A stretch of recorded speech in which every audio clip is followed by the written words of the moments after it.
Welcome to your English classes.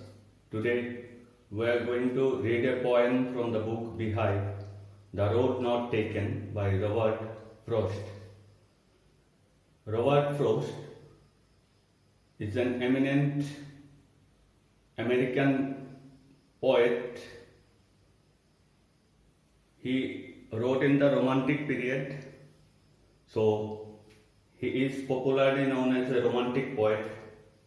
When we speak about romantic poet, it is not the romanticism that we watch in the Bollywood films.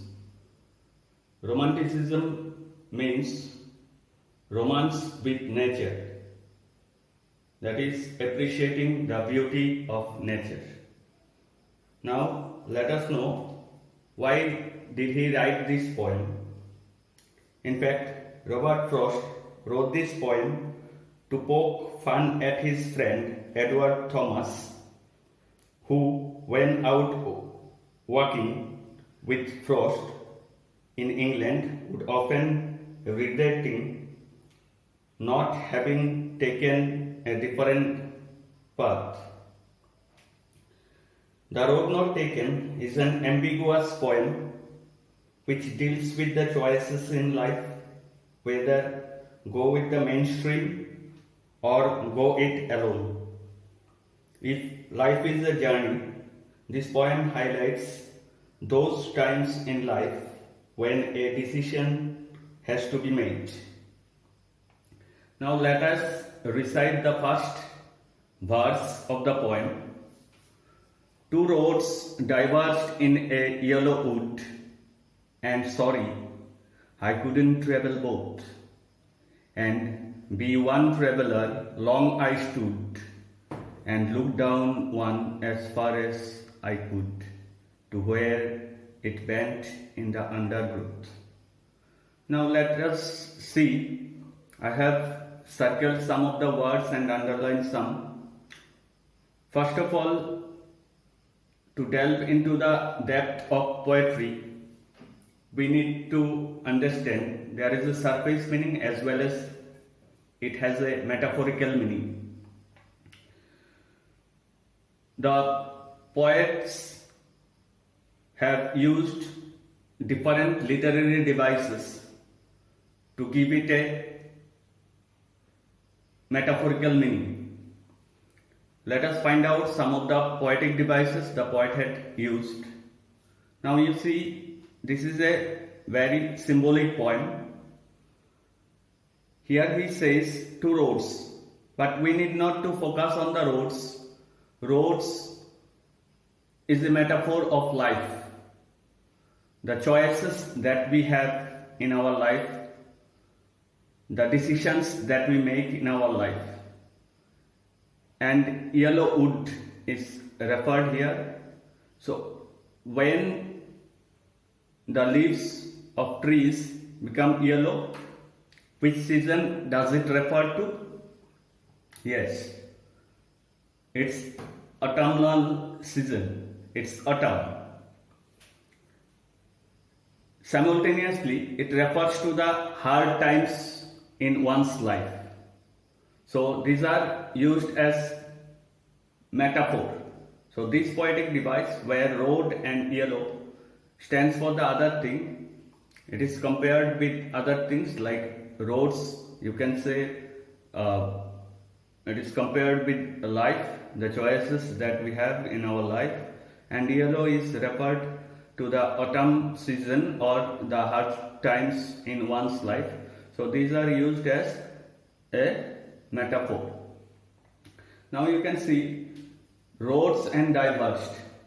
The two consonants between the letters D and D is repeated, and here also you can see W and W is repeated. So these are consonants. For that, this poetic device is known as consonants. Now this is the whole verse is based on the poetic device which is called imagery. Imagery is the visual representation. It is a visual representation that attends our attention.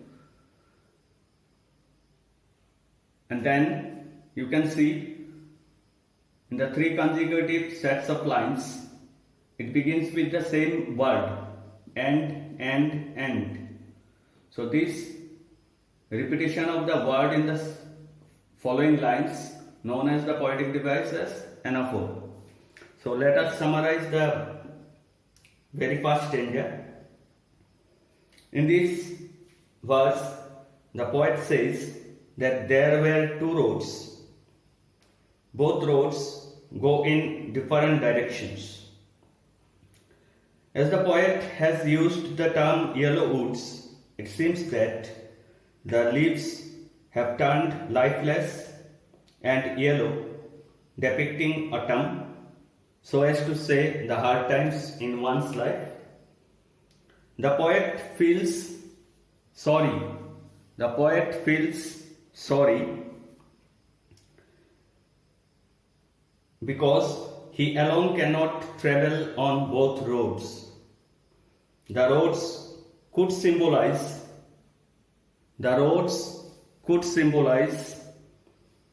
two choices in life, and the poet is finding it difficult to make a choice. So he, being a traveler, stood there for a long time. Long I stood. That refers to stood there for a long time, determining which way to continue traveling. As he was thinking, he noticed that one of the roads bent in the trees and shrubs and finally disappeared. Understood? The very chunk of the poem says about the choices in one's life, and we need to be very precise in deciding the decisive factors that can lead to different consequences. Let us read the second verse of the poem. Then I took the other, just as fair, and having perhaps the better claim, because it was grassy and wanted wear, though as for that the passing there had worn them really above the same. Here also you can see some of the poetic devices, just as fair. When we compared anything with using as and like, this poetic device is known as simile. So here simile is used by the poet, just as fair. Now you can see, as we have got in the first stanza consonants, the repetition of the consonant sounds in a syllable. Here the contrasting idea has been used by the poet, the repetition of the vowel sound between the syllables, O, O, A. So where vowel sounds are repeated in between the syllables, this poetic device is known as assonance. And wanted wear. So who wore dresses? Obviously human being. But here he said it was grassy and wanted wear. What does it refer to? It refers to the roads. So road doesn't have the desire to wear anything, but here he had said it wanted wear. So this road is being personified or humanized by the poet, and this particular poetic device is known as personification because an inanimate object is being personified. So this poetic device is known as personification. Now let us summarize this second chunk of the poem. So as we have said, long I stood, after realizing, after deciding he took the other path, then took the other just as fair. He took the other path and left the other for another day. So after seeing that one of the roads disappeared into the undergrowth, the poet decides to take the other road because it seemed just as good as the other road. Because here the speaker seems uncertain about his decision. He was not decisive in choosing which way to lead.